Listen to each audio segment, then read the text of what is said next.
বিসমিল্লাহির রহমানির রহিম।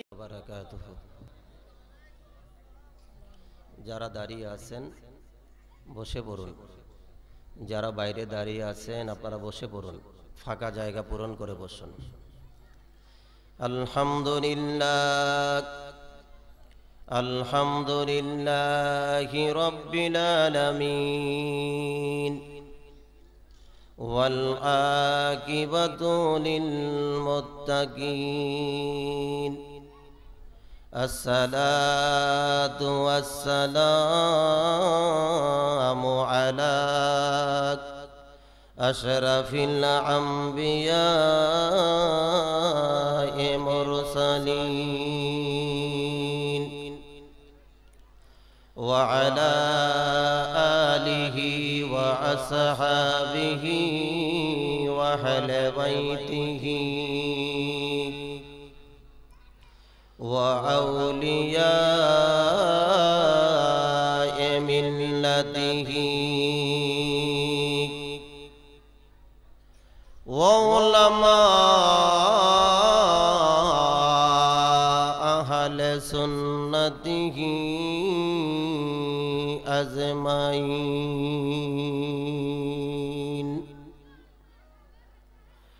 আম্মা বা'দ, আউযু বিল্লাহি মিনাশ শাইতানির রাজীম।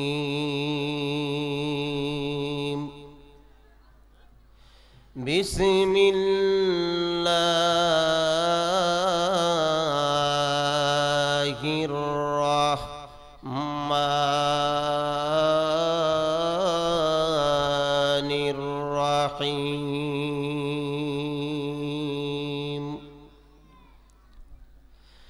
লাকাদ কানা লাকুম ফি রাসূলিল্লাহি উসওয়াতুন হাসানাহ।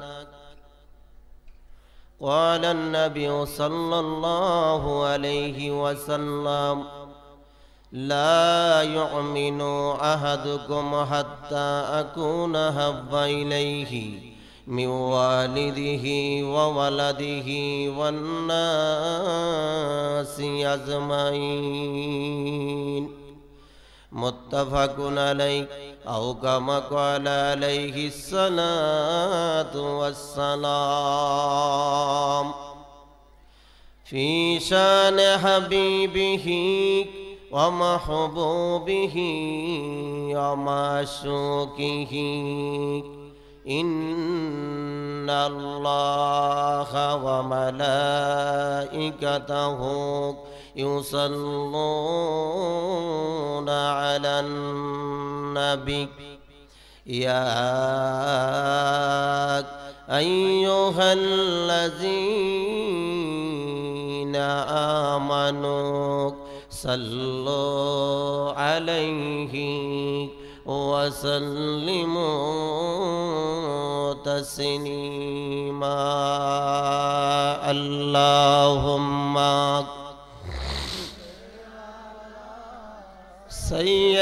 سيدنا مولانا وعلى آل سيدنا.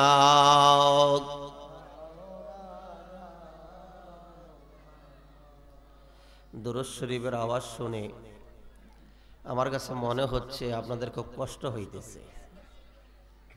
আপনাদের কি কষ্ট হয়? নবীজির মহব্বতে দুরূদ শরীফ পড়লে আল্লাহ পাক খুশি হবেন না বেজার হবেন? আসতে হবে না জোরে হবে? যে আল্লাহ তাআলা হুকুম করেছেন আকিমুস সালাত, এ বান্দা তুমি নামাজ আদায় করো।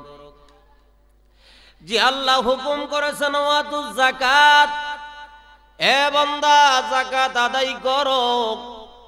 যে আল্লাহ তাআলা হুকুম করেছেন কুতিবা আলাইকুমুস সিয়াম, মাহে রমাদানে তুমি রোজা রাখো। ওই আল্লাহ তাআলা কোরআনুল কারীমের সূরা আহজাবের মধ্যে ঘোষণা করেছেন সাল্লিমু তাসলিমা, দরুদ এবং সালাম পেশ করো নবীদের নবী সাইয়্যিদুল আম্বিয়া সাহেবে কাবা নবী মুহাম্মদুর রাসূলুল্লাহ সাল্লাল্লাহু আলাইহি ওয়াসাল্লামের উপরে। আসতে হবে না জোরে হবে? আল্লাহ তাআলা নামাজের কথা বললেন, আল্লাহ তাআলা যাকাতের কথা বললেন, আল্লাহ তাআলা রোজার কথা বললেন, আল্লাহ তাআলা আমার নবীর দুরূদ এবং সালামের কথা বললেন। আমরা অনেকে মনে করি নবীজির প্রতি দুরূদ শরীফ পড়াটা বুঝি নফল, নাউজুবিল্লাহ। অনেকে মনে করি সুন্নত। এ বাজান না, না নফল না, সুন্নত না, ওয়াজিব না, আমার নবীর প্রতি দুরূদ শরীফ পড়া হলো ফরজ। আর আমার আল্লাহ তাআলার সুন্নত। জোরে জোরে কন্না সুবহানাল্লাহ। আল্লাহ বলে বান্দারে আমি আল্লাহ দুরূদ শরীফ পড়িতেছি, পড়িতে থাকিব। ইউসাল্লুনা আলান নবী, ইউসাল্লুনা মুজারের সিগা, বর্তমান কাল ভবিষ্যৎ কাল। আল্লাহ তাআলা বলেছেন আমি আল্লাহ পড়িতেছি, পড়িতে থাকিব। কি পড়ি? আমার প্রেম, আমার মাসুক। যার না বানাইলে আসমান বানাইতাম না, জমিন বানাইতাম না, গ্রহ বানাইতাম না, নক্ষত্র বানাইতাম না। লাউলা কালামা খালাকতুল আফলাক। আল্লাহ বলে হাবিব রে যাহা কিছু বানাইছি সব আপনার জন্য। আসতে হবে না জোরে হবে? মন প্রাণ উজাড় করে ওই মদিনার দিকে রজ্জ হয়ে মহব্বতে পড়ুন আল্লাহুম্মা মারহাবা মারহাবা। মাওলানা মুহাম্মদ ওয়ালা আলে সাইয়্যিদিনা।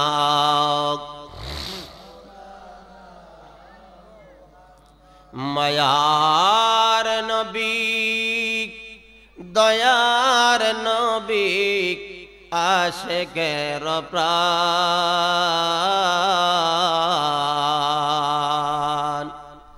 মায়া মেনার কোলে আসলেন পূর্ণিমারি চাঁদ। মায়া মেনার কোলে আসলেন পূর্ণিমারি চাঁদ। আল্লাহুম্মা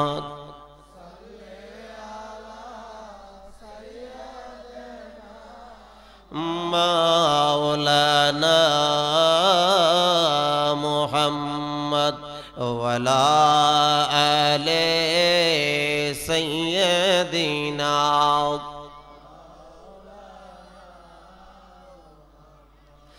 এতিম বলে না কেহ, এরে এতিম বলে না কেহ, পাইল বিবি হালিমা।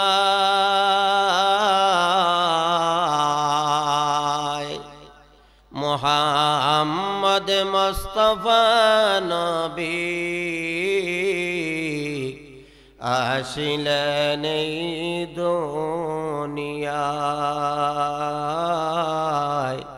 মুহাম্মদ মুস্তাফা নবী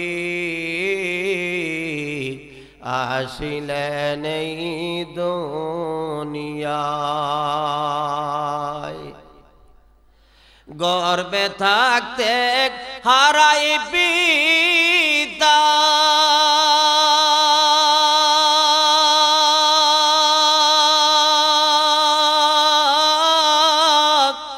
ছয় বছরে হারায় মাতা। আপন বলতে রইল না কেউ, আপন বলতে রইল না কেউ, আপন শুধু একজনা।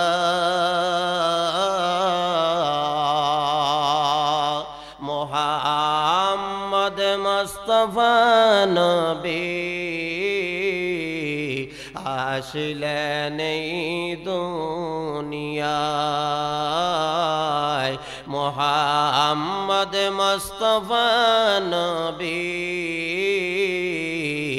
আসিলেন এই দুনিয়ায় লা ইলাহা লা ইলাহা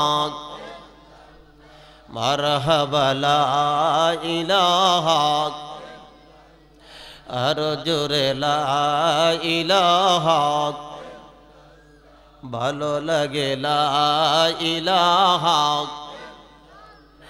আসমান সুন্দর জমিন সুন্দর আর সুন্দর গাছপালা বলেন আসমান সুন্দর জমিন সুন্দর আর সুন্দর গাছপালা তাহার চাইতে অধিক সুন্দর তাহার চাইতে অধিক সুন্দর নূর নবী কামলে লা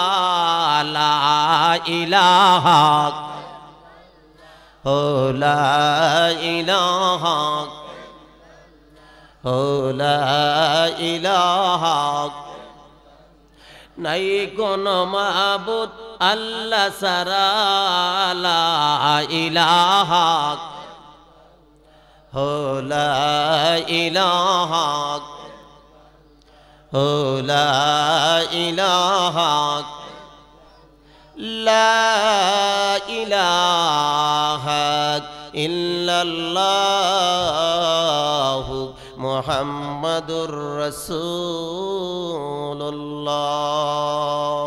সাল্লাল্লাহু আলাইহি ওয়াসাল্লাম। সররাবাদ উত্তরপাড়া যুব সমাজের উদ্যোগে ঐতিহাসিক সুন্নি মহাসম্মেলনের সম্মানিত সভাপতি সাহেব,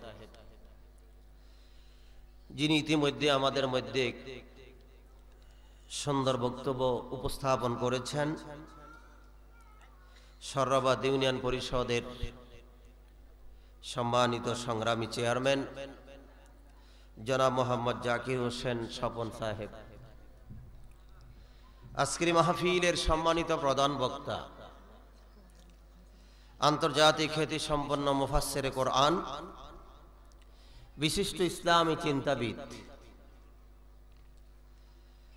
মুফতি মোহাম্মদ মনিরুল ইসলাম চৌধুরী মুরাদ পীর সাহেব মাদ্দাজিলহুল আলী বারাকাল্লাহু ফি হায়াতি, বর্তমান গদিনিসীন শানঘাট লতিফিয়া দরবার শরীফ বাহুবল হবিগঞ্জ, আজকের মাহফিলের আমন্ত্রিত ওলামায়ে কেরাম, সম্মানিত প্রধান অতিথি জনাব মোহাম্মদ শমশের জামান বুইয়া রিটন সাহেব, সম্মানিত চেয়ারম্যান বেলাব উপজেলা পরিষদ, সম্মানিত সভাপতি বেলাব উপজেলা আওয়ামী লীগ, আজকের মাহফিলের সম্মানিত উদ্বোধক জনাব মোহাম্মদ নজরুল ইসলাম সাহেব, সাধারণ সম্পাদক বেলাব উপজেলা আওয়ামী লীগ, সম্মানিত বিশেষ অতিথি প্রধান পৃষ্ঠপোষক, সম্মানিত পৃষ্ঠপোষক সহ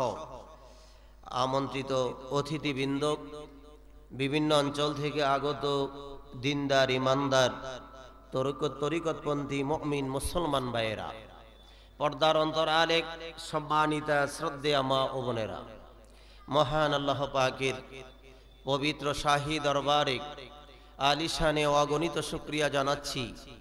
আজকের ঐতিহাসিক সুন্নি মহাসম্মেলনে আল্লাহ তাআলা আমাদেরকে হাজির করেছেন, আসার মতো সুযোগ আমরা পেয়েছি। মনিবের দরবারে উচ্চ কণ্ঠে সমস্বরে সকলে পড়ি আলহামদুলিল্লাহ।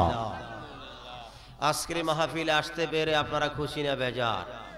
আর একটু মহব্বতে বলেন খুশি না বেজার? একজনে কিন্তু বেজার হয়েছে, তাকে কি আপনারা চিনেন? তার সাথে কি আপনাদের পরিচয় আছে? তার নাম হলো মিস্টার ইবলিস। আল্লাহ পাকের মাহফিলে যখন আল্লাহর বান্দারা আসেন তখন সে বেজার হয় না খুশি হয়? তখন সে বেজার হয়। আল্লাহ তাআলা শয়তানের ওয়াসওয়াসা থেকে আমাদের সকলকে হেফাজত করেন, বলেন আমিন। আমার কোনো এলেম নাই, আমার কোনো আমল নাই, যে কথা বললে আমার আল্লাহ তাআলা খুশি হবেন, যে কথা বললে মদিনাওয়ালা খুশি হবেন, যে কথা বললে সমাজের মানুষ উপকৃত হবেন, আল্লাহ তাআলা এই গুনাহগারের জবান থেকে এমন কিছু কথা বের করে দেন। সবাই বলুন আমিন। এই মাহফিল হলো আল্লাহ পাকের মাহফিল। এই মাহফিলের নাম হলো জলসায়ে রহমানিয়া। আল্লাহু আকবার বলুন। কোন সন্দেহ আছে? লা শাক্কা ফি, কোন সন্দেহের কোন অবকাশ। প্রতিদিনের জন্য খালি ময়দান, কিন্তু আজকের জন্য, এই মুহূর্তের জন্য এই জায়গাটার নাম হলো হাদিস শরীফের ভাষায় রিয়াজুল জান্নাহ, বেহেশতের বাগান। ওগো দয়াময়, রিয়াজুল জান্নাহ যেন আমার মরণ হয়। জমজমেরি পানি দিয়া গোসল দিবেন আমায় আয়েশা, জমজমেরি পানি দিয়া গোসল দিবেন আমায় আয়েশা। ওই জান্নাতে আমার যেন, বলেন ওই জান্নাতে আমার যেন শেষ ঠিকানা হয়।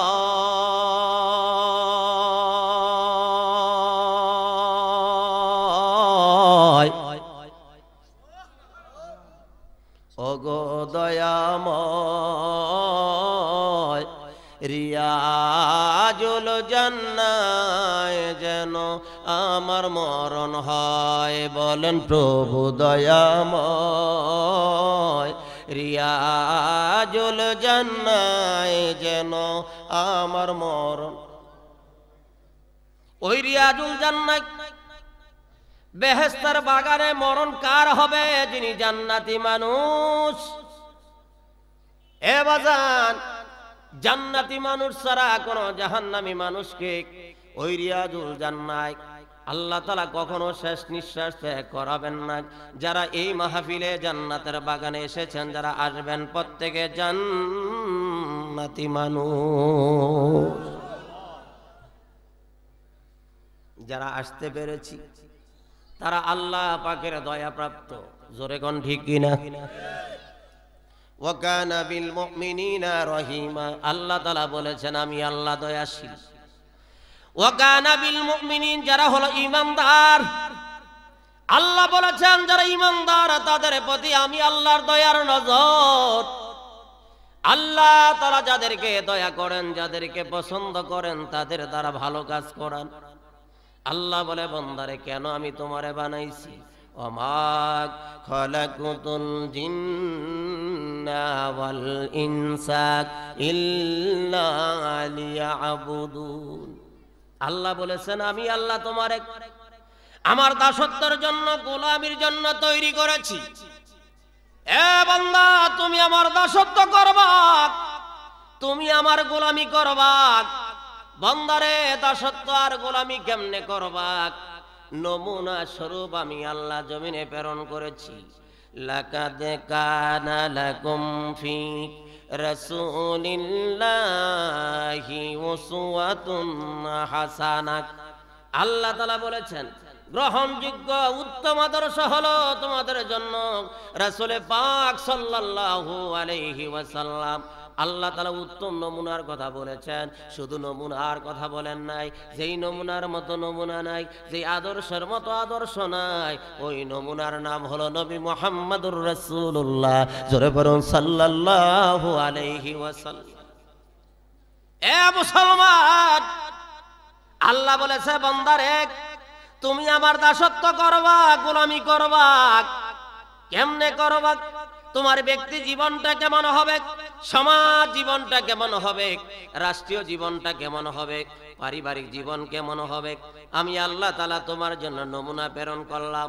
কোরআনুল কারীমের ভাষায় উসওয়াতুন হাসানাহ। আল্লাহু আকবার বলুন। এ মুসলমান, উসওয়াতুন হাসানাহ আল্লাহ বলেছেন উত্তম নমুনা।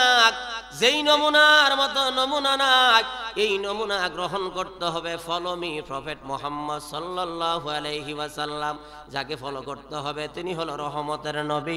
আমার নবীকে ছেড়ে দিলে অন্ধকার ছাড়া কিছুই মিলবে না। আমার নবী ওই মদিনার রাষ্ট্রপতি ছিলেন। এ বাজার, যেই মদিনায় চুরি ছিল না, ডাকাতি ছিল না, হাইজাকার ছিল না, মানুষগুলো শান্তিতে বসবাস করেছেন। যেই মদিনার নাম ছিল ইয়াসরিব, আর সেই মদিনা হয়ে গেল সোনার মদিনা শুধু আমার নবীর কারণে। আমরা সোনার বাংলাদেশে বসবাস করি। এ বাজার, আমার পূর্ববর্তী বক্তা সর্বশেষ কিছু কথা বলে গিয়েছেন বিশ্ব পরিস্থিতি সম্পর্কে, যখন ঠিক কিনা? আজকে তামাম বিশ্বে মুসলমান নির্যাতিত। ইসলাম কখনো শিখায় নাই অন্যের ধর্মের উপর আঘাত করো। অন্য ধর্মাবলম্বী যারা আছে, হিন্দু, খ্রিস্টান, বৌদ্ধ, ইহুদি, নাসারা, তাদের প্রতি অত্যাচার করো, জুলুম করো, এমন শিক্ষা কখনো ইসলাম দেয় নাই। তার কারণ হলো ইন্নাদ-দীনা ইনদাল্লাহিল ইসলাম, আল্লাহর পক্ষ থেকে একমাত্র মনোনীত ধর্মের নাম হলো ইসলাম। ইসলাম শাব্দিক অর্থ হলো শান্তি, ইসলাম হলো দয়া, ইসলাম হলো মায়া, ইসলাম হলো উদারতা, ইসলাম হলো ক্ষমা, ইসলাম হলো নিরন্নের অন্ন, ইসলাম হলো বস্ত্রহীনের বস্ত্র, ইসলাম হলো চিকিৎসাহীনের চিকিৎসা। ওই ইসলাম আজকে সমাজের মধ্যে অনুপস্থিত, ইসলাম আজকে ব্যক্তি জীবনে অনুপস্থিত, ইসলাম আজকে রাষ্ট্রীয়ভাবে অনুপস্থিত। বলবেন হুজুর ইসলাম নাই, তাহলে কি আছে? আমরা ইসলাম করি ভোগের, কিন্তু আমাদের মধ্যে ত্যাগের ইসলাম নাই। কিন্তু ত্যাগের ইসলাম যিনি করেছেন তিনার নাম হলো হযরতে হুসাইন রাদিয়াল্লাহু তাআলা আনহু। আল্লাহু আকবার! বুকের তাজা রক্ত ঢেলে দিয়েছেন, প্রতিষ্ঠিত হয়েছে জমিনে সত্য ইসলাম। একটি হলো শুধু ইসলাম, আরেকটি হলো সত্য ইসলাম। এই সত্য ইসলামের ধারক এবং বাহক হলো আউলিয়ায়ে কেরাম। মারহাবা কন্যা। 360 আউলিয়া এই বাংলাদেশের জমিনে, এই বাংলার মাটি চাদর জড়িয়ে তারা ঘুমিয়ে আছেন।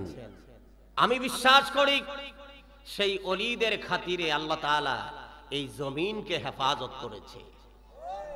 আজকে চীনের কথা বলা হচ্ছে। চীনের মধ্যে একটি ভাইরাস, এই ভাইরাসের নামটা কি? করোনা। করোনা শব্দের অর্থ কি? দয়া নাকি? করোনা শব্দের অর্থ কি বাংলায় যদি আপনি বলেন তাহলে দয়া। করোনা দয়া, দয়ার ভাইরাস। আল্লাহ তাআলার পক্ষ থেকে দয়া আসলো চীনের উপরে। এই দয়া চলে গেল ইতালিতে, এই দয়া চলে গেল মুসলিম রাষ্ট্র ইরানের মধ্যে। এর কারণটা কি? কিন্তু আল্লাহ তাআলা এখনো পর্যন্ত বাংলাদেশের মুসলমান সহ অন্য যারা ধর্মীয় লোক আছে তাদেরকে হেফাজত করেছে। যেরকম ঠিক কিনা? এর কারণ কি? এর কারণ আছে না নাই? আমার ভাইয়েরা, আরব জাহানে যখন বৃষ্টি হয় না, তখন খেলাফতের দায়িত্বে ছিলেন হযরত ওমর ফারুক রাদিয়াল্লাহু তাআলা আনহু।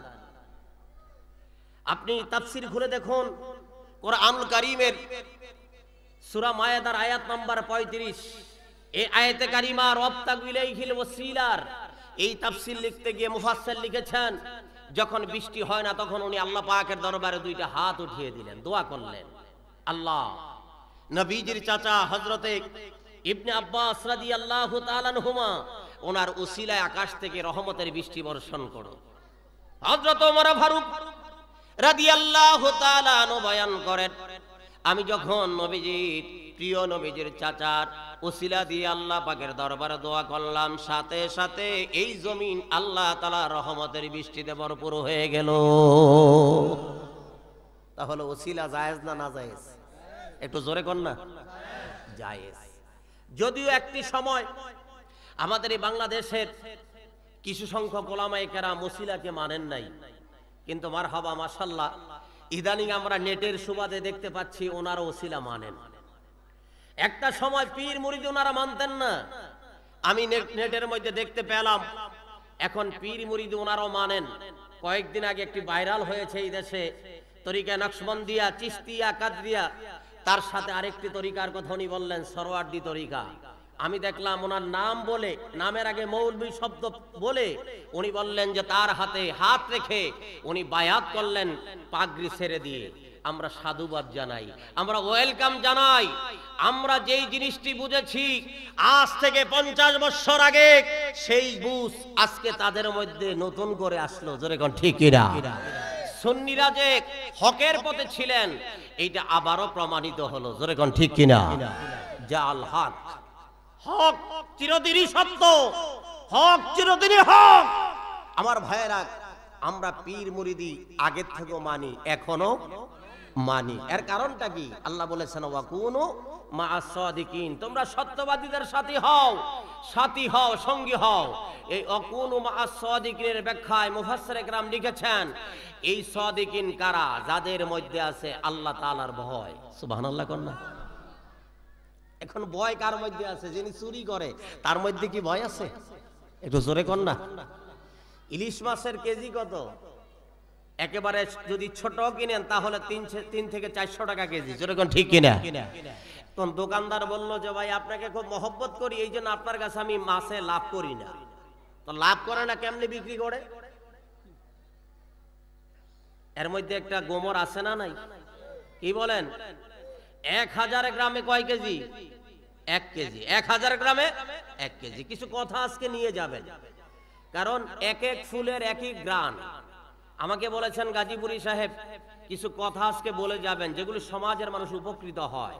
তার কারণ আমার আগে যেই বক্তা বয়ান করেছেন হযরত আল্লামা মুফতি শাহিনুল ইসলাম সাহেব, উনি অনেক কথা বলেছেন, তার সাথে কিছু শানও বলেছেন, ঠিক না? তা আমিও যদি শুধু শানই গাইতে থাকি তাইলে কিন্তু আপনারা কথা শুনতে পারবেন না। এই জন্য আমি খেয়াল করলাম কিছু কথা আজকে দিয়ে যাই যেগুলো আমি সহ আপনারা উপকৃত হবেন। বলেন আমিন। আরো জোরে কোন। এখন উনি কিনা দামে মাছ আপনার কাছে বিক্রি করে। এখন কিভাবে বিক্রি করে? আপনি বাড়িতে নিয়ে মাপার পরে দেখা গেল যে 1 কেজি হয়ে গেল 900 গ্রামে। কয়শো গ্রামে? 900 গ্রামে। তাহলে 500 টাকা কেজি যদি ইলিশ মাছ হয়, আর যদি আপনাকে 900 গ্রাম দেয়, আপনারা জিতাইছে কয়শো গ্রাম? 100 গ্রাম। দাম কত? মাত্র 50 টাকা। আমি কি বুঝাইতে পারছি? বাজার ইমানের 72টা শাখা, তার মধ্যে প্রথম হলো আমানতু বিল্লাহ, আল্লাহ তাআলার প্রতি বিশ্বাস। যেই মানুষটা আমার আল্লাহকে বিশ্বাস করে সে কখনো মিথ্যা কথা বলে না, চুগলখড়ি করে না, গীবত করে না, পরচর্চা করে না, পরনিন্দা করে না, মানুষ হত্যা করে না, মানুষের মধ্যে বিভ্রান্তি ছড়ায় না। তার কারণ হলো ওই ইমানদার বান্দা জানে আমি যাহা বলি রে আমার আল্লাহ তাআলা শুনে, আমি যাহা করি রে আমার আল্লাহ তাআলা দেখে। নরসিংদীর কলা এই বাংলাদেশের নয়, গোটা বিশ্বের মধ্যে একটা নাম, সুনাম, খ্যাতি আছে। কিন্তু মাহে রমাদানে এই কলার মধ্যে যদি ফরমালিন দিয়ে বিক্রি করা হয়, সুনাম থাকবে? একটু জোরে কোন। থাকবে না। তাহলে এই যে ফরমালিন মিশাই আপনি কলা বিক্রি করলেন, একটু বলেন দেখি আপনি বুকে হাত দিয়ে, আপনি কি যাই না সেই কলাটা খাবেন? মনে কিছু নিয়েন না। মাহে রমাদান আমাকে দাওয়াত দিয়েছেন টঙ্গী বাজারে কলার আড়তে। বাস্তব কথা বলছি, শুনে যান। তো আমি যখন এই ফরমালিনের বিরুদ্ধে কথা বলা শুরু করলাম, দোকানদাররা খালি বড় বড় চোখ করে আমার দিকে তাকায়। তো হুজুরে দাওয়াত দিয়ে আনলাম দোয়া করতে, আর এখন দিক গোপন কথা বইলা দেয়। আমি বললাম যে এই যে ফরমালিন দেন আপনারা কলার ভিতরে, এটা কি আপনি খান? কয় হুজুর মাথা কি আমার খারাপ হয়েছে নাকি? ফরমালিন দেওয়া কলা আমি খাবো কেন? আপনার বিবিরে খাওয়ান। কয় হুজুর কি কন এটা? আমার বিবিরে খাওয়াবো কেন? আপনার সন্তানকে? কয় তাও না। এই কলা আপনি খান না, আপনার বিবি খায় না, আপনার সন্তান খায় না, কে খায়? কয় হুজুর কে খায় তা জানি না, তবে আমি খাই না, আমার বিবি খায় না, সন্তান খায় না, তবে আমি বিক্রি করি। খাই না, কি করি? এ বাজার এই ফরমালিন মিশাইয়া এই যে কলা আপনি বিক্রি করেন, এই কলা রোজাদার ব্যক্তি খায়, তাহলে আপনার গুনাহ হয় না, সওয়াব হয়? কয় হুজুর জানি না লাভ হয়। লাভটা কেমন হয় আমি জানি না, তবে জীবনের আমলগুলো বরবাদ হচ্ছে, তার কারণ রোজাদার ব্যক্তিকে এই ফরমালিন আপনি খাওয়াইতেছেন। এ বাজান, যদি আপনার ভিতরে আল্লাহ তাআলার ভয় থাকতো, এই কলার ভিতরে ফরমালিন দিতেন না, আপেলের মধ্যে দিতেন না। হাজী সাহেবের আড়ত, খেজুরের আড়ত, ওই খেজুরের মধ্যে সবচেয়ে নাকি বেশি ফরমালিন দেয়, আর এই ফরমালিন মানুষ সারাদিন রোজা রাইখা খায়। বলেন দেখি এটা ঠিক না বেঠি? আল্লাহ বলেছে ইত্তাকুল্লাহ, তোমরা আমারে ভয় করো। এ আল্লাহর গোলাম, আল্লাহরে ভয় করবেন। আল্লাহ বলেছে বান্দারে, ইন্না আকরামাকুম ইনদাল্লাহি আতকাকুম। এ বান্দা, যেই বান্দা আমি আল্লাহর ভয় করবা, ভয় যত বেশি করবা, সম্মান আমি তার ততই বেশি দিব। তুমি ছিলে আমার বান্দা, আমি তোমারে বানাই দিব বন্ধু। তুমি যখন আমার বন্ধু হয়ে যাইবা, মালাহুল মাওলা ফালাহুল গোল।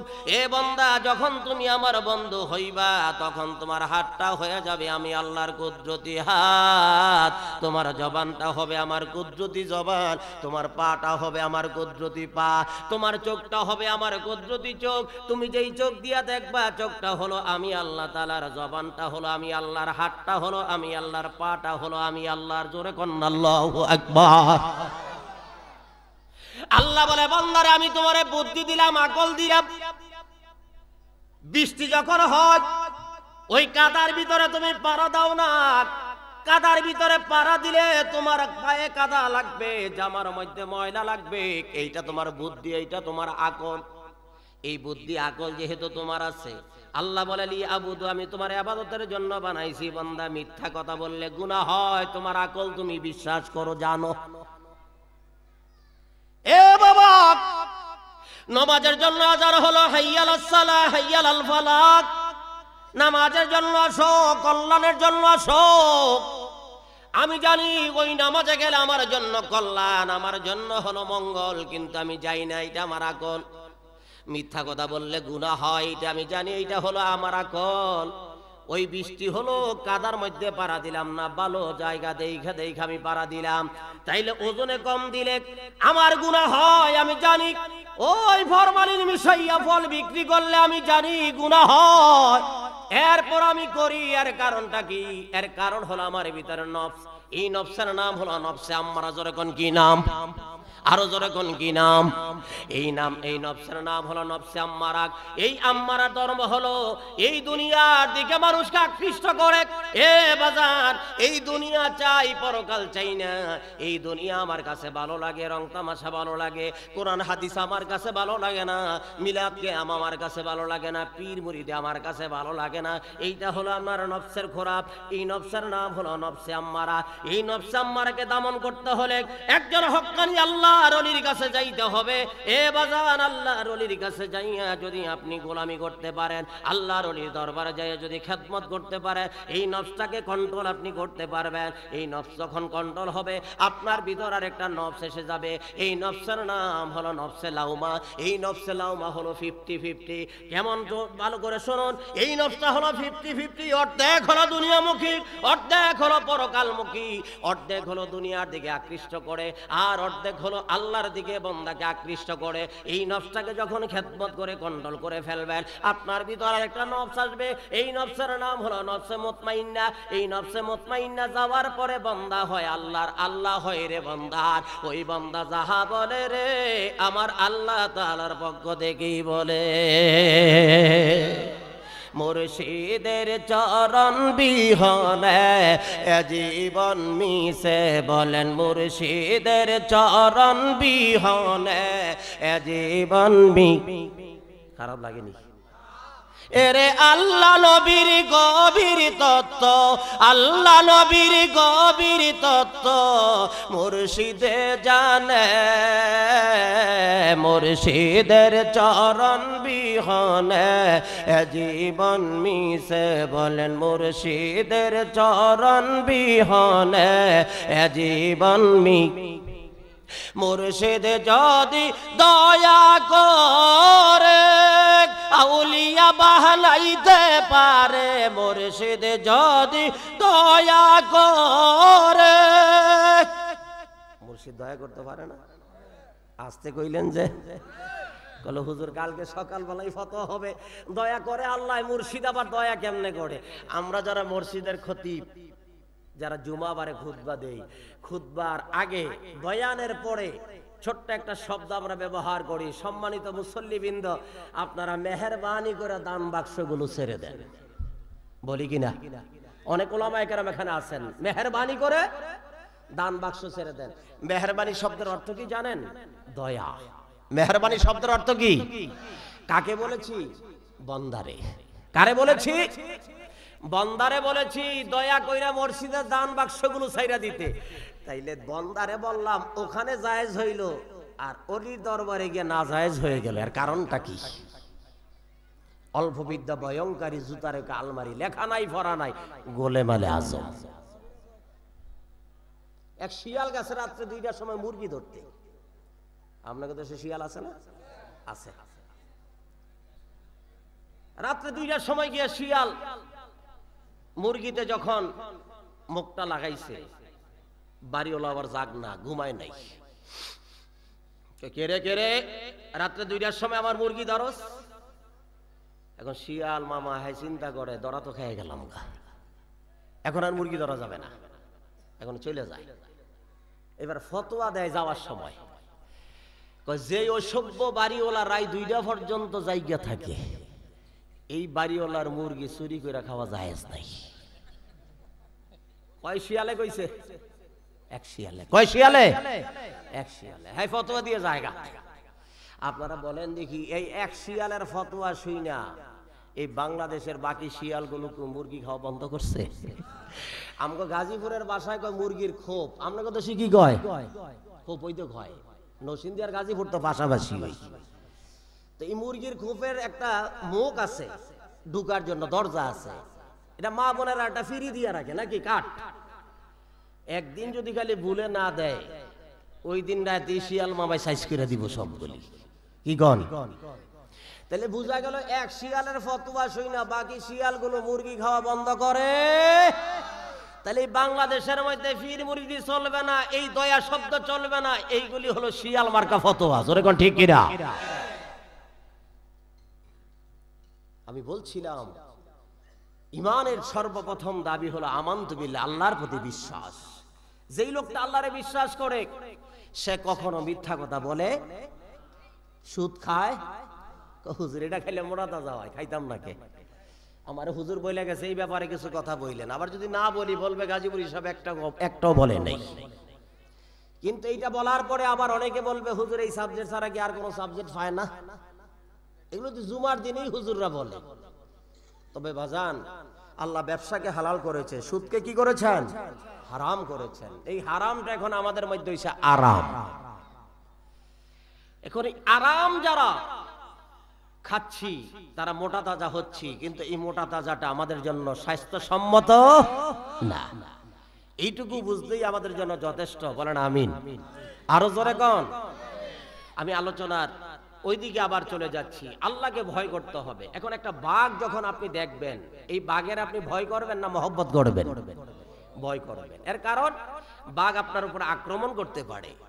এখন একটা বাঘ হিংস্র জানোয়ার, তাকে আপনি ভয় করলেন, কিন্তু আল্লাহকে ভয় করলেন না। এ মায়েরা, পাক করে একটা তেলাপোকা দেখার পরে আপনি ভয় করলেন, পাক বন্ধ করে দিয়ে ঘর থেকে বের হয়ে গেলেন। একটা মা তেলাপোকারে যতটুকু ভয় করে আমার আল্লাহরে ততটুকু ভয় করে না। জোরে কোন ঠিক না? আমরা মা বোনেরা তেলাপোকারে ভয় করে, আমরা বাঘের ভয় করি, সাপের ভয় করি, পুরুষ মহিলা সবাই। দেখেন সব এইগুলি যদি আমরা একটু মিলাই, বাঘের ভয় করলাম, সাপের ভয় করলাম, তেলাপোকার ভয় করলাম, অথচ আল্লাহরে ভয় করলাম না। কিভাবে আল্লাহর দয়া পাবেন? যার কারণে গোটা বিশ্বে আজকে একটি আতঙ্কের নাম হলো করোনা ভাইরাস। তবে এই করোনা ভাইরাসটা একটা নতুন নাম নিয়ে, একটি আধুনিক নাম নিয়ে আমাদের মধ্যে এসেছে। আর কারণটা কি জানেন? আমরা যত আধুনিক, আল্লাহর পক্ষ থেকে গজবটা তত আধুনিক। এই করোনা ভাইরাসের আগে আরেকটা রোগ আসছিল, আপনাদের মনে আছে কিনা আমি জানি না, এটার নাম হলো সাস রোগ। সাস ইউরোপ কান্ট্রির মধ্যে দেখা দিয়েছিল। এর আগে হয়েছে এইডস। এই এইডস রোগের যখন কোনো ঔষধ আবিষ্কার করতে পারে নাই বিজ্ঞানীরা, তখন বলেছেন যে ধর্মীয় অনুশাসন মেনে চললেই তার প্রতিকার পাওয়া যাবে। আজকে আমরা দেখতে পাচ্ছি করোনা ভাইরাসের ব্যাপারে বলা হচ্ছে যে বারবার হাত ধুইতে হবে, মুখ ধুইতে হবে, আর ধর্মীয় অনুশাসন মেনে চলতে হবে। মারহাবা বলবেন না? যেখানে পারি না সেখানে আল্লাহ আছে, আর যেখানে পারি কয় দেয়ার ইজ নো গড, আল্লাহ বলতে কিছু নাই। নাউজুবিল্লাহ পড়বেন না? আল্লাহ বলে তোমরা যত মডার্ন হইবা গজব তত মডার্ন। দেখেন না গজব আসে কয়েকদিন পরে পরে, রিতা, নার্গিস, রিতা ফিটা, ইউলোমা, সিডর, কত রকমের গজব। মূলত বিষয় বিভিন্ন নাম বিজ্ঞানীরা আবিষ্কার করেছে, কিন্তু একই জিনিস। অথচ নূহ আলাইহিস সালামের সময় আল্লাহর পক্ষ থেকে গজব আসলো, মহাপ্লাবন। কি আসলো? মহাপ্লাবন। সেই মহাপ্লাবনে যারা আল্লাহকে মানেন নাই, আল্লাহ নবীকে মানেন নাই, তাদেরকে আল্লাহ তাআলা ধ্বংস করে দিয়েছিলেন। এই গোটা জাতিকে আল্লাহ তাআলা শিক্ষা দিবার জন্য এই করোনা ভাইরাসের মতো একটি ভাইরাস ছেড়ে দিয়েছে। জোরে কোন ঠিক কিনা? এখন মোবাইলের মধ্যে যদি ভাইরাস আসে তাহলে আপনি কোথায় যাবেন? মেকারের দোকানে, নাকি? যে আমার এটার মধ্যে ভাইরাস ঢুকেছে, এটা কোনো কাজ করে না, এখন আমি এটা দিয়ে কোনো কাজ করতে পারি না, সফটওয়্যার যিনি নির্মাতা প্রতিষ্ঠান তার কাছে চলে যাবেন। তাইলে আপনার মধ্যে যে ভাইরাসটা এসেছে, এই ভাইরাস সারাবার জন্য আপনাকে মানতে হবে ইসলাম, কোড অফ লাইফ, পূর্ণাঙ্গ জীবন বিধান। ইসলামকে যদি মেনে চলেন তাহলে এই ভাইরাস আপনার কাছ থেকে দূরীভূত হয়ে যাবে। আল্লাহু আকবার বলুন। এই ভাইরাস দূরীভূত হয়ে যাবে তার মানে এই নয় যে আমরা এর বিরুদ্ধে আমরা রুখে দাঁড়িয়ে আমরা পার্শ্ববর্তী দেশে আক্রমণ করব। এমনটি করব কি? একটু জোরে বলুন। ইসলাম কখনো শিক্ষা দেয় নাই তুমি অন্য ধর্মের উপরে বা অন্য ধর্মের মানুষ যারা তাদের উপরে তুমি আক্রমণ করো, তাদেরকে তুমি অত্যাচার করো, নির্যাতন করো, এমন হুকুম ইসলাম কখনো দেয় না। এটা আমাদেরকে মনে রাখতে হবে। আজকে ভারত মুসলমানদের উপর অত্যাচার করতেছে, সেই মোদী সরকার মুসলমানদের উপরে তাদের হায়ানা বাহিনী লেলিয়ে দিয়েছেন। আমরা নিষ্ঠুর বর্বরতা দেখেছি নেটের মধ্যে, কিন্তু এর জবাব এই নয় যে আমরা তাদের মন্দিরের উপর হামলা করব। এটা কখন ইসলামের শিক্ষা? তবে আমরা প্রতিবাদ করব, আমরা প্রতিবাদ করব, কারণ একজন মুসলমান পৃথিবীর যে কোনো জায়গায় আক্রান্ত হবে, আমি একজন মুসলমান হয়ে যদি আমার অন্তরে আঘাত না লাগে তাহলে আমি মুসলমান হতে পারি? আমার ছোট্ট একটি ঘটনা মনে পড়ে গেছে এই মুহূর্তে। রাসূল পাক সাল্লাল্লাহু আলাইহি ওয়াসাল্লামের এই জমিনে আগমনের 1000 বছর আগের একটি ঘটনা। উনি একজন প্রতাপশালী বাদশা ছিলেন, নাম হলো তবক আউয়াল হামিরি। এই বাদশা উনি একবার নিয়ত করলেন আমি সফর করব। জমিন সায়ের করা, সফর করা হলো সুন্নাত। আমার ভাইয়েরা, উনি সফর করবেন, সফর সঙ্গী হলো 1,32,000 হলো অশ্বারোহী, আর 1,30,000 হলো পদাতিক। পায়ে হেঁটে 1,30,000, আর গোড়ার উপর সাওয়ার হয়ে 1,32,000। উনি ওনার নিজ দেশ থেকে উনি যখন রওনা দিলেন, দেশের মানুষগুলো রাস্তার দুধারে দাঁড়িয়ে ওনাকে ওয়েলকাম জানাইলো, স্বাগতম জানাইলো। ওনার ওই দেশ থেকে আস্তে আস্তে মক্কা নগরে উনি প্রবেশ করলেন। মক্কা নগরে আসার পরে একজন লোক ওনাকে দেখার জন্য ঘর থেকে বের হলো না, ওনাকে ওয়েলকাম জানাইলো না, ধন্যবাদ জানাইলো না। এই যখন অবস্থা, বাদশা হামিরি রাগান্বিত হয়ে গেলেন। বলেন নাউজুবিল্লাহ। বাদশা হামিরি যখন রাগান্বিত হয়ে গেলেন, উনি প্রশ্ন করলেন, ব্যাপারটা বুঝতে পারলাম না। আমি যখন আমার নিজ দেশ থেকে বের হলাম তখন মানুষগুলো আমাকে ওয়েলকাম জানাইলো, স্বাগতম জানাইলো, কিন্তু এই মক্কার একটা মানুষ আমাকে স্বাগতম জানাইলো না, ওয়েলকাম জানাইলো না। ব্যাপারটা বুঝতে পারলাম না। এই দেশের মানুষগুলো আমাকে কেন অবজ্ঞা করলো? এবার ওনার সঙ্গে সফর সঙ্গী ছিল 400 আল্লাহওয়ালা ব্যক্তি, যাদের অন্তর ছিল আল্লাহ তাআলার ভয়। তাদের মধ্য থেকে যিনি সবচেয়ে আল্লাহওয়ালা, তাকে ডেকে আনলেন আর প্রশ্ন করলেন, ব্যাপারটা বুঝতে পারলাম না। এই মক্কার মানুষগুলো আমার প্রতি কেন আকর্ষণ হলো না? এই মক্কার মানুষগুলো আমার কাফেলা দেখার জন্য কেন বের হলো না? এবার হামিরি বাদশাকে বললেন, হুজুর এই কারণ হলো এই মক্কা নগরে একটা ঘর আছে, যে ঘরের নাম হলো বাইতুল্লাহ। এই বাইতুল্লাহর প্রতি মানুষের আকর্ষণ। এই বাইতুল্লাহ ছাড়া অন্য কোন মানুষের প্রতি, অন্য কোন জিনিসের প্রতি মক্কার মানুষের কোনো আকর্ষণ নাই। পৃথিবীর বহু দেশ থেকে মুসলিমরা আসে আল্লাহ তাআলার এই পবিত্র ঘর তাওয়াফ করার জন্য। এই ঘরকে রেখে আপনার প্রতি কোনো আকর্ষণ হবে না, এটাই তো নিয়ম। বাদশাহ হামিরি সঙ্গে সঙ্গে ডিক্লার করে দিলেন, এই ঘর আমি রাখবো না, এই ঘর আমি ভেঙে ফেলবো। নাউজুবিল্লাহ। ইয়েমেনের বাদশাহ তবকাউয়াল হামিরি সে ডিক্লার দিল, এই ঘর আমি রাখবো না, এই ঘর আমি ভেঙে ফেলবো। এই ঘোষণা যখন দিলেন, হামিরি বাদশার নাক দিয়া মুখ দিয়া রক্ত বের হওয়া শুরু করলো। অ্যাকশন যখন শুরু হয়ে গেল, আমার বাবাজিরা, হে মায়েরা, ভালো করে শুনুন, আল্লাহর ঘরের উপরে যারা আক্রমণ করে এই পৃথিবীতে কখনো আল্লাহ তাআলা তাদেরকে ক্ষমা করে নাই। আমরা দেখেছিলাম ওই বাবরি মসজিদ যারা ভেঙেছিল তাদের হাত লুলা হয়ে গিয়েছিল, ওই বাবরি মসজিদ যারা ভেঙেছিল তাদের চোখ অন্ধ হয়ে গিয়েছিল, তারা বোবা হয়ে গিয়েছিল, লুলা হয়েছিল। ওই ভারতে এখন যারা মসজিদ ভেঙেছে, ওই ভারতের মসজিদগুলোতে যারা আগুন দিয়েছে, আমরা বিশ্বাস করি আল্লাহ তাআলা অচিরে তাদের বিচার করবে। হামিরি বাদশা যখন আল্লাহর ঘর বাইতুল্লাহ ভাঙ্গার জন্য উদ্যত হলো, নাক দিয়ে মুখ দিয়ে রক্ত বের হওয়া শুরু করলো। এই যখন অবস্থা, বাদশা হামিরি ওই সঙ্গী সাথী 400 আলেম, তাদের মধ্য থেকে যারা জ্ঞানী গুণী ছিলেন তারা হুজুরের কাছে গেলেন, গিয়া বলেন, বাদশা হুজুর, আপনি আল্লাহর ঘরের সাথে বেয়াদবি করেছেন, এই কারণে আপনার এই অবস্থা হয়েছে। বলে, ডাক্তার ডেকে আনো। ডাক্তার যখন আনা হলো, ডাক্তাররা বললেন, আপনার কোনো চিকিৎসা করা আমাদের পক্ষে সম্ভব না, আপনার যে অবস্থা হয়েছে এটা কখনো নিয়ন্ত্রণ করা সম্ভব না। এবার নাক দিয়ে মুখ দিয়ে ওই রক্ত যখন বের হলো, দুর্গন্ধ শুরু হয়ে গেল, কেউ চিকিৎসার জন্য কাছে আসে না। এই যখন অবস্থায় আলেমরা বললেন, বাদশা হুজুর, আপনি তওবা করেন খালেস নিয়ত আল্লাহর দরবারে। বাদশা চিন্তা করলেন, ডাক্তার যখন ভালো করতে পারে না, তাহলে নিশ্চয় আল্লাহ পাকের দরবারে তওবা করা লাগবে। উনি আল্লাহ পাকের দরবারে খালেস নিয়তে তওবা করলেন, আল্লাহ তাআলা সঙ্গে সঙ্গে তাকে ক্ষমা করে দিলেন। কন্যা মারহাবা। তবকাউয়াল হামিরিকে যখন আল্লাহ ক্ষমা করে দিলেন, উনি বললেন, আমি যেহেতু ক্ষমা পেয়েছি, এবার আল্লাহ পাকের দরবারে আমি একটু শুকরিয়া জানাইব। শুকরিয়া হলো আল্লাহ পাকের পবিত্র ঘর খানায়ে কাবাকে রেশমি গিলাফ পরাইয়া উনি সুসজ্জিত করবেন। আল্লাহু আকবার বলো। ফালিয়াবুদু রাব্ব হাযাল বাইত আল্লাযী আত'আমাহুম মিন জু'i ওয়া আমানাহুম মিন খাউফ।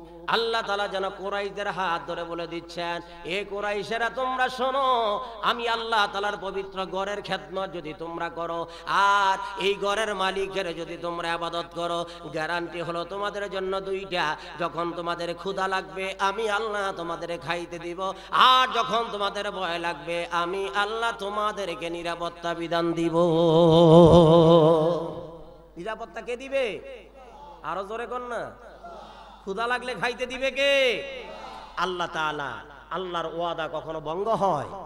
আল্লাহর ওয়াদা কখনো ভঙ্গ হয় না। কিন্তু আমরা মসজিদকে ছেড়ে দিয়েছি, আমরা মসজিদের খেদমতের কথা ভুলে গিয়েছি, আমরা ওই মসজিদের মালিকের ইবাদতকে আমরা ছেড়ে দিয়েছি, যার কারণে আমাদের আযাব গজব আমাদের মধ্যে বেশি করে আসতেছে।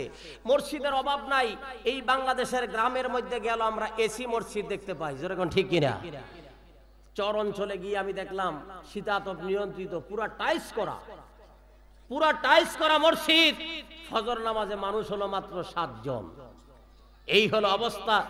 আল্লাহ রাসূল বলে গিয়েছেন, এমন একটা সময় আসবে মসজিদগুলো চাকচিক্য হবে, জুমার দিনে উপচে পড়া মুসল্লি হবে, কিন্তু ইমানদারের বড় অভাব হবে। মুসল্লির অভাব নাই, ইমানদারের বড় অভাব। ইমান আজকে নষ্ট হয়ে গেছে। আমি যেই কথা বলেছিলাম, আমরা মিথ্যা কথায় ফার্স্ট ক্লাস ফার্স্ট, আমরা সুদ খাই, ঘুষ খাই, আমরা নিজেদেরকে সমাজের মাঝে জাহির করার জন্য নিজে কত বেশি মিথ্যা কথা বলতে পারবো তার একটা প্রতিযোগিতা করি। নাউযুবিল্লাহ। আল্লাহ বলছে, আমারে তোমরা ভয় করো, কিন্তু আল্লাহর ভয়কে আমরা ছেড়ে দিয়েছি। তবক আউয়াল হামেরি উনি আল্লাহ তাআলার পবিত্র ঘর খানায়ে কাবাকে উনি রেশমি গিলাফ দিয়া উনি এটাকে সুসজ্জিত করলেন। আল্লাহু আকবার বলুন। আর বাদশাহ হামিরি বললেন, এই মক্কা নগরে যারা বসবাস করে তাদেরকে আমি রেশমি পোশাক আমি উপহার দিব। একটা নয়, দুইটা নয়, 7 জোড়া করে আমি রেশমি কাপড় দিব। বাদশাহ হামিরি তাই করলেন। এবার মক্কা নগরে কিছুদিন থাকার পরে ক্ষমা যখন পেয়ে গেলেন, মক্কা থেকে উনি চিন্তা করলেন আমি মদিনার পথে যাইব। এই মদিনায় শুয়ে আছেন দুজাহানের পয়গম্বর রাহমাতুল লিল আলামিন। আমার নবীর শুভ আগমনের 1000 বছর আগের ঘটনা। তবক আউয়াল হামিরি বলতেছে মদিনা শরীফ যাইব। এর কারণ হলো আমি তাওরাত, জবুর, ইনজিল শরীফে দেখেছি এই মদিনাতে যিনি হিজরত করে আসবেন তিনি হলো আখিরি জামানার পয়গম্বর নবী মুহাম্মদুর রাসূলুল্লাহ সাল্লাল্লাহু। আমারে নি লইয়া যাইবা সোনার মদিনায়, বলেন আমারে নি লইয়া। আমার মনে যত আছে বেদনা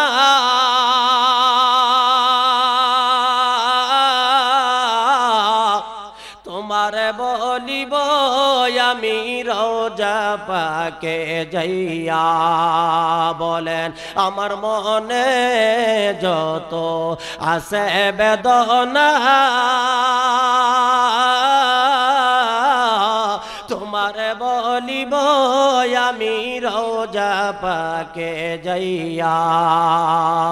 অদম কাঙ্গাল ঘুরে বেড়াই, অদম কাঙ্গাল ঘুরে বেড়াই তোমার দিদারের আশায়। আমার নি লইয়া যাইবা সোনার মদিনায়, বলেন আমার নি। আল্লাহুম্মা সাল্লি মাওলানা মুহাম্মদ ওয়া আলা আলি সাইয়্যিদিনা।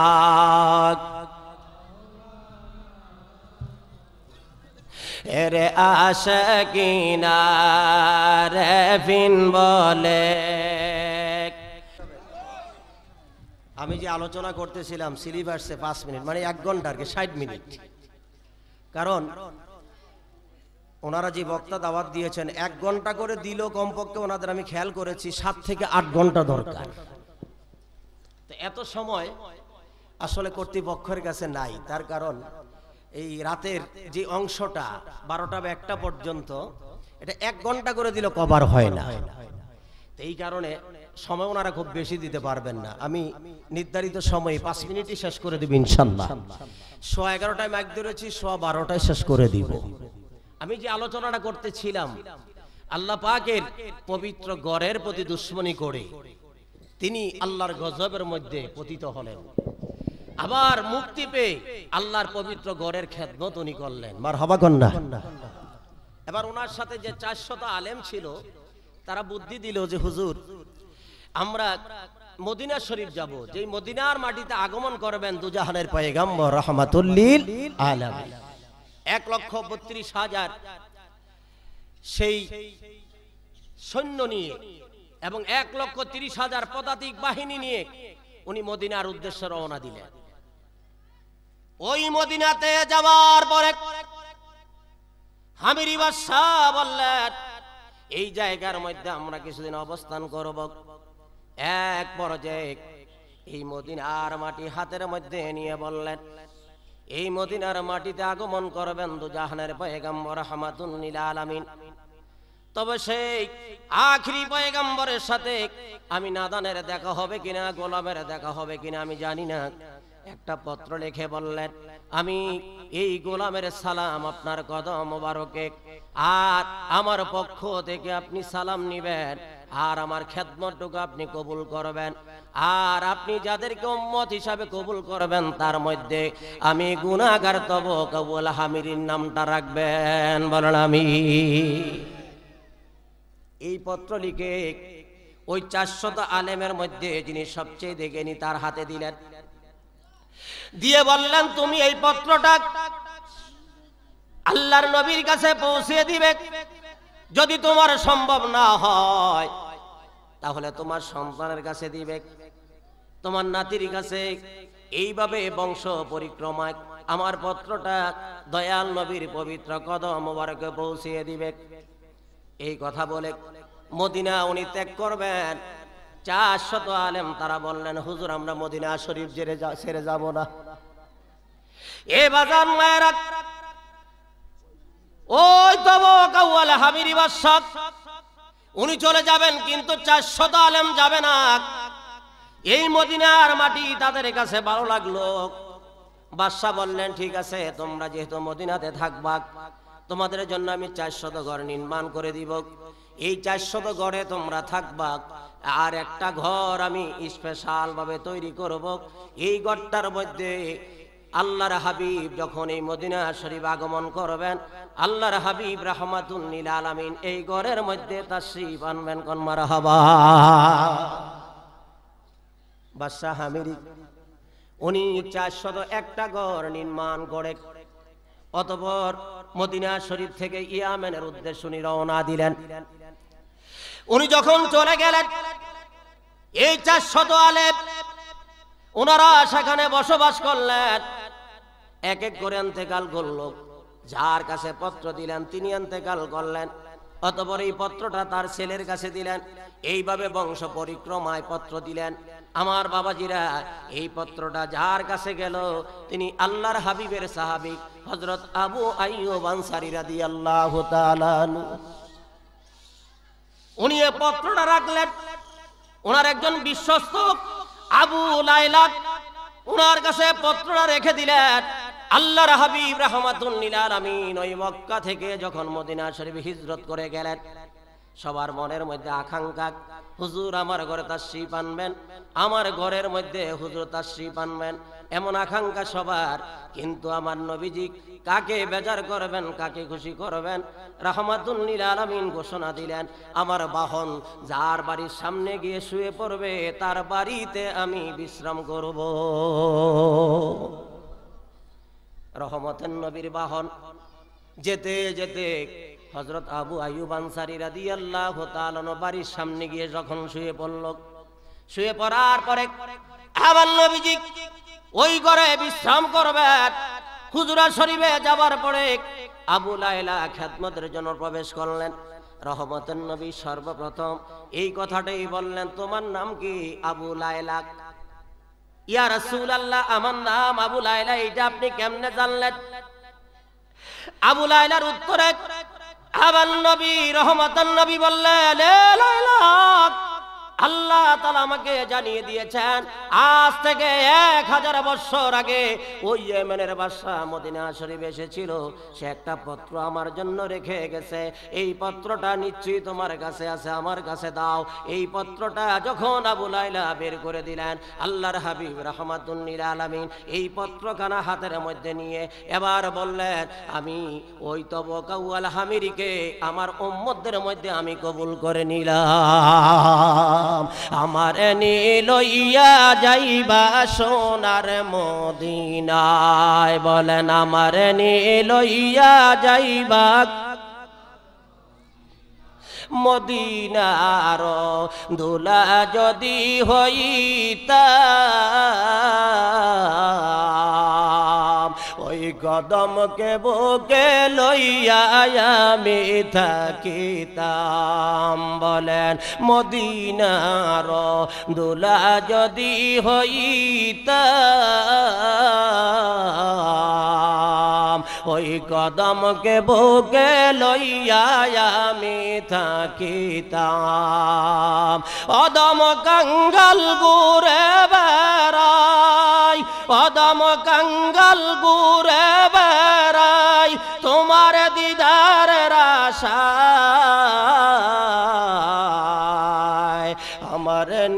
লইয়া যাইবা সোনার মদিনায়, বলেন আমারে নি লইয়া। আমরা মদিনায় যেতে চাই কিনা? মদিনায় যাইতে হলে আমার নবীর প্রতি বেশি করে দুরূদ শরীফ পড়তে হবে, আমার নবীর প্রতি বেশি করে সালাতু সালাম পেশ করতে হবে। রাজি আছেননি? এখন তো ফতোয়া হয় সালামও নাকি দেওয়া যাবে না। নাউজুবিল্লাহ পড়েন না। নবীজি বলেছেন মান জারা কবরি ওয়াজাবাত লাহু শাফাতি আও কামা ক্বালা আলাইহিস সালাতু ওয়াস সালাম। মান জারা, যারা আসবে আমি নবীজির রওজা পাকে আইসা আমি নবীকে সালাম দিবে, ওই সালামের জবাব দিয়া ওয়াজাবাত লাহু শাফাতি, তার জন্য সুপারিশ করা আল্লাহ পাকের দরবারে আমি নবীর জন্য ওয়াজিব হয়ে যায়। মারহাবা কন্যা। এই হাদিসের ব্যাখ্যায় সমস্ত মুহাদ্দিসের কেরাম একমত পোষণ করেছেন, যারা মদিনা শরীফ যেতে পারবেন না, এই পৃথিবীর যে কোনো প্রান্ত থেকে আমার নবীকে সালাম দিবেন, সালাতু সালাম পেশ করবেন, তার জন্য আমার নবী সুপারিশ করবে। মারহাবা কন্যা।